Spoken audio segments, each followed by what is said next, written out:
आज आप लोगों के समक्ष स्थूल मन यानी क्रूड माइंड के लक्षणों का बहुत ही सटीक और वैज्ञानिक व आध्यात्मिक विश्लेषण करने जा रही हूं, जो श्री श्री आनंद मूर्ति जी के पुस्तक से लिया गया है।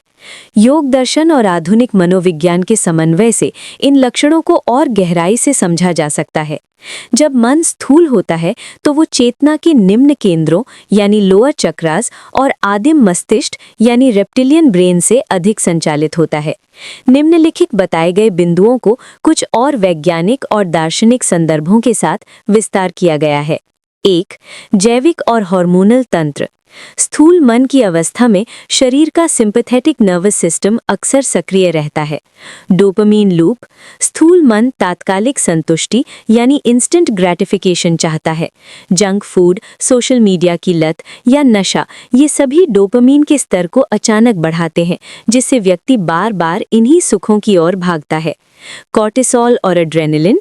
भय और असुरक्षा की भावना के कारण शरीर में तनाव हार्मोन का स्तर बढ़ा रहता है, जिससे व्यक्ति हमेशा बचाव की मुद्रा में यानी डिफेंसिव मोड में रहता है।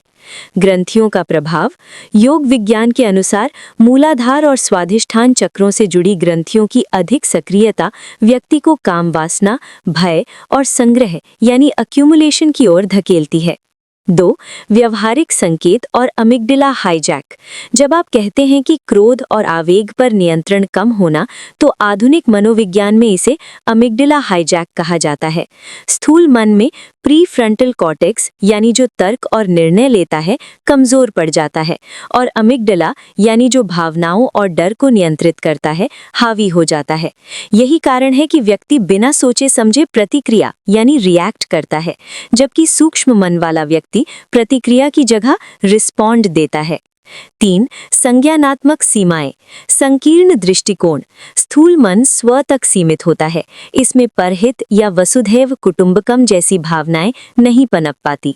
विवेक का अभाव। सही और गलत के बीच अंतर करने की शक्ति धुंधली हो जाती है। केवल वही सही लगता है जो इंद्रियों को सुख दे। 4. सूक्ष्म मन की ओर संक्रमण कैसे हो। स्थूलता से सूक्ष्मता की ओर जाने की प्रक्रिया ही विकास यानी एवोल्यूशन है। इसकी कुछ उपाय आपके द्वारा बताए गए लक्षणों के समाधान के रूप में देखे जा सकते हैं। आहार शुद्धि। तामसिक और राजसिक भोजन स्थूलता बढ़ाते हैं, जबकि सात्विक आहार मन को शांत और सूक्ष्म बनाता है। प्राणायाम। श्वास और मन का गहरा संबंध है। गहरी और लंबी सांसें तंत्रिका तंत्र को शांत करती हैं, जिससे आवेग कम होते हैं। स्वाध्याय और सत्संग। महान विचारों के संपर्क में रहने से मन की परिधि बढ़ती है और स्वार्थ कम होता है।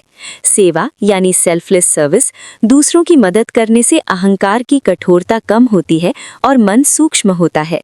निष्कर्ष, स्थूल मन कोई दोष नहीं, बल्कि मन की एक आदिम अवस्था है। मनुष्य होने का अर्थ ही यही है कि हम अपनी चेतना को स्थूल यानी पदार्थ और इंद्रिय से सूक्ष्म यानी विचार, भावना और आत्मा की ओर ले जाने की क्षमता रखते हैं।